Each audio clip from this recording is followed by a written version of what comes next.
তার নিজের সন্তান যখন প্রধানমন্ত্রী, তারা এই সংবিধানটিকে ছুঁড়ে ফেলা তো দূরে আঁকড়ে ধরার চেষ্টা করছেন। আমি আসলে বিব্রত, আহত। উনি আমাদের অনেক ভালোবাসার নেত্রী। সো এটি গেল সংবিধান। এখন আপনারা যে ক্যাম্পাসে দাঁড়িয়ে আছেন, যদি এখনও জাস্ট ডানে বামে তাকান, দেয়ালের লেখনীগুলো এখনও মুছে যায়নি। হ্যাঁ, কী লেখা এখনও যদি দেখতে পাবেন যে দেশটা কারো বাবার না, আর হচ্ছে দিনে নাটক, রাতে আটক, এবং নাটক কম করো প্রিয়। আমি ভেবেছিলাম নাটকের এখানেই সমাপ্তি। নাটকটা আসলে যে ধারাবাহিক এটা বুঝতে পারি নাই। এই নাটকের মানে স্ক্রিপ্ট ঠিকই আছে, অ্যাক্টর এবং অ্যাক্ট্রেস পাল্টে গেছে। কিন্তু দুঃখজনক কি জানেন, এই যে দিনে নাটক রাতে নাটক, সেই যাদেরকে গুম করা হয়েছিল তারাই এখন অ্যাক্টর অ্যাক্ট্রেসের ভূমিকায় চলে গেছেন। কারো ভাই, কারো স্বামী যারা গুম হয়েছিল ফিরে আসেন নাই, তারাও এই গুম অধ্যাদেশ বাতিলে কোনো বিরোধিতা করছেন না। আমি আসলে কি বলবো বুঝতে পারছি না। শুধু এইটুকু বলছি, নাটকের ধারাবাহিকতা যদি চলতেই থাকে, নাটকের কিন্তু একটি দৃশ্য ছিল হেলিকপ্টারে পলায়ন। আমরা জানি না সেই দৃশ্যটিও আবার কখনো মঞ্চায়িত হবে কি না। আমরা চাই না, নিশ্চয়ই চাই না, আমরা দেশকে ভালোবাসি। এখন খুব যদি অ্যাকাডেমিক্যালি একটা শব্দে চলে আসি, যে সংবিধান তারা আসলে ছুঁড়ে না ফেললেও বলছেন আমরা সংস্কার করব না, আমরা সংশোধন করব। সো এই দুটো শব্দ মনে হয়, যেহেতু ঢাকা বিশ্ববিদ্যালয়ের মতো জায়গা, এখানে যারা দাঁড়িয়ে থাকেন তারাও অনেক বেশি জানেন। এখানে আপনাদেরকে জানানোর কিছু নাই। কিন্তু আমি বলবো যে এই দুটোর তাহলে পার্থক্য কী। ওনারা মানে সংশোধন করবেন, সংস্কার করবেন না। আপনারা যদি বাংলা একাডেমির এই যে অভিধানটি আছে, সেখানের আমি পৃষ্ঠা নাম্বারও বলে দিই, আপনারা দেখবেন 1270 এবং 71। সংশোধন মানে হচ্ছে ভুল ত্রুটি দূর করা এবং অভ্যাস দূর করা। মানে যেটার মধ্যে অলরেডি ভুল ত্রুটি ছিল এবং অভ্যাস ছিল। দ্যাট মিনস যে সংবিধান আপনি সংশোধন করতে চাচ্ছেন, আমরাই স্বীকার করছি এটাতে অনেক অভ্যাস আছে। এইটাকে কাটাছেঁড়া করে আমরা কি করতে পারবো? এবার দেখেন, সংস্কার মানে অভিধানটি কি বলেছে, যেটা হচ্ছে উৎকর্ষ সাধন, উন্নতি বিধান, মানে কোয়ালিটি ডেভেলপমেন্ট। এখানে ওই একটা ভাঙা গ্লাস জোড়া দিয়ে আপনি খুব বেশিক্ষণ কিন্তু লাগাতে পারবেন না, মানে ঠিক করতে পারবেন না। তাই আমি সেই আমাদের সবার প্রিয় নেত্রী খালেদা জিয়ার মানে কথার সাথে কথা মিলিয়ে বলতে চাই, সেই সংবিধানটি ছুঁড়ে ফেলাই ভালো হবে, এত বেশি কাটাছেঁড়া করার থেকে সেটি খুব বেশি দিন টিকবে না।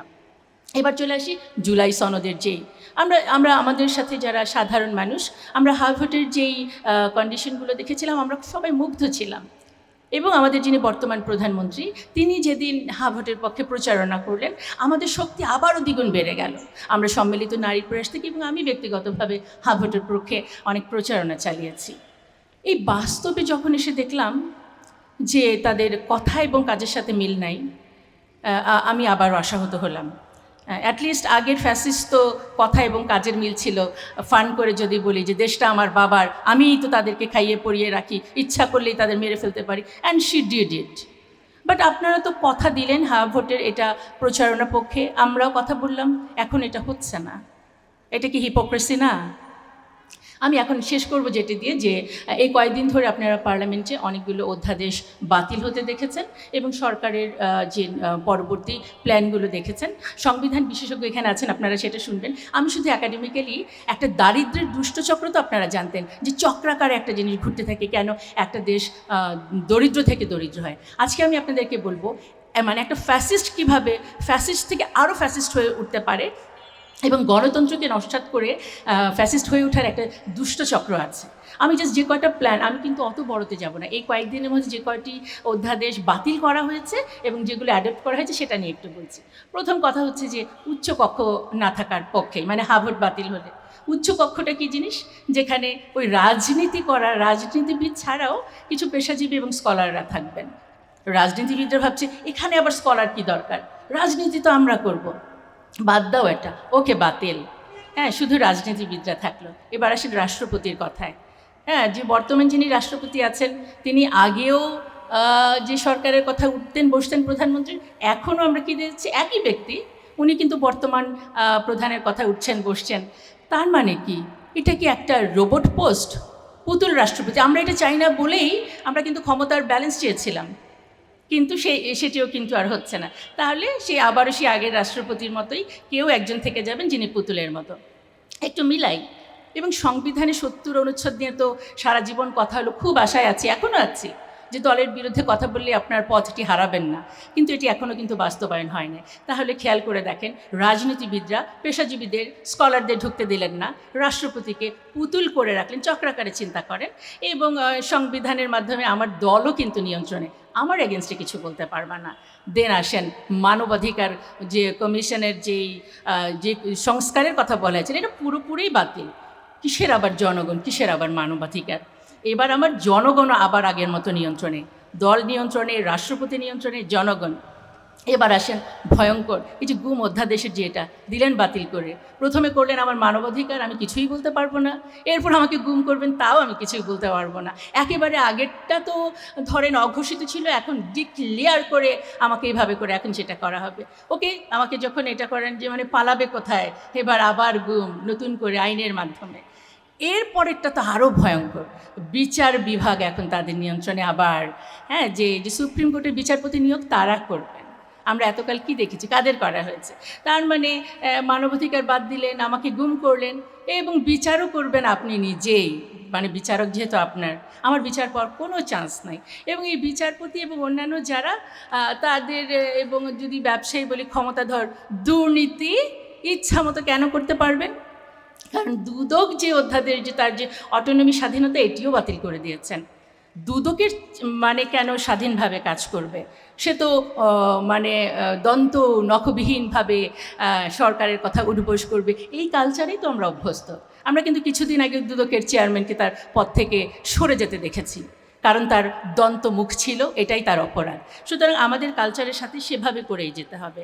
যদি আমি এই শেষ দিকে যে চক্রাকারটা যদি বুঝে থাকি, যে আমি মানুষকে, আমার জনগণকে নিয়ন্ত্রণে নিলাম, দলকে নিলাম, আমি গুম হত্যাকেও লিগ্যাল করে দিলাম, বিচার সেটাও আমার পক্ষে, আর থাকলোটা কি? আর যেহেতু এখানে আমাদের স্টুডেন্টরা আছেন, পিএসসিও এখন তাদের নিয়ন্ত্রণে, কষ্ট করে আর পড়াশোনার দরকার নাই। আগের মতো আপনাদের চাকরিগুলো দলীয় পড়াশোনা করে হয়তো পাওয়ার একটা সুযোগ চলে আসবে। আর এই সরকারকেও আমি বলবো যে আমাদের অন্তর্বর্তী সরকার আরেকটি চমৎকার পথ দেখিয়ে গেছেন। আমি সম্মিলিত নারী প্রয়াসের সভাপতি হিসেবে সেই নারী কমিশনের তাদের যে কাজগুলো ছিল সেটার অনেকবার সমালোচনা করেছি। এখানে কি করা হয়েছে যে ট্রান্সজেন্ডারকে আপনারা এখন সমস্ত সিলেবাসের মধ্যে দেখবেন এটার বৈধতা চলে এসছে।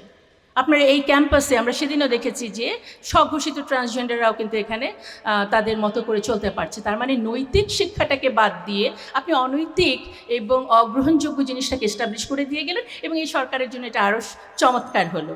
এবং পতিতাবৃত্তিকে আপনি করে দিলেন কি প্রফেশনাল একটা স্ট্যাটাস দিয়ে দিলেন। আর কি দরকার? মানে একদিকে আপনার পিএসসিতে গেলে আপনি রাজনীতি করলে চাকরি হয়ে যাচ্ছে, সমস্ত অনৈতিক কাজগুলোর আপনি সাপোর্ট পাচ্ছেন।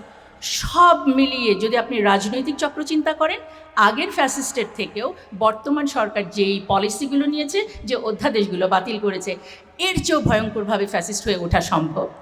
এখন তাহলে আপনাদের থেকে যে ভেতরে প্রশ্নটা যাচ্ছে, তাহলে এর থেকে মুক্তি কী? আমাদের কি কোনো মুক্তি নাই? মুক্তি ছিল, জুলাইতে কিন্তু আমরা এক হয়েছিলাম। কিন্তু জানেন, ফ্যাসিস্টরা যেই থিওরির বলে টিকে থাকে, আপনার এখানে আমাদের আমরা নিশ্চয়ই শুনবো, আমাদের রাষ্ট্রনীতির যে থিওরি থাকে, একটা বলে ডিভাইড অ্যান্ড রুল, যে জনগণকে এবং দলকে ডিভাইড করে দিতে হবে, তাহলে তারা ঐক্য হতে পারবে না। জুলাইকে যেন কোনোভাবে ডিভাইড করতে না পারে। আমার আজকে রিকোয়েস্ট থাকবে, জুলাইতে মানে ধর্ম, বর্ণ, লিঙ্গ, রাজনৈতিক দলের ঊর্ধ্বে উঠে যেভাবে করে সবাই একসাথে হয়েছিলেন, যে কারণে আমরা একটা নতুন বাংলাদেশের স্বপ্ন দেখেছিলাম, এখন আমি দেখতে পারছি না, বাট আশা করছি সবার প্রতি সেই ঐক্যবদ্ধ হওয়ার অনুরোধটি রেখে একদম অ্যাকাডেমিক্যালি, থিওরিটিক্যালি এই ফ্যাসিস্টের এই চক্রাকার দুষ্ট চক্রকে ভেঙে একটি ইনসাফের বাংলাদেশ দেখার প্রত্যাশা রইলাম। অনেক ধন্যবাদ সবাইকে। আসসালামু আলাইকুম।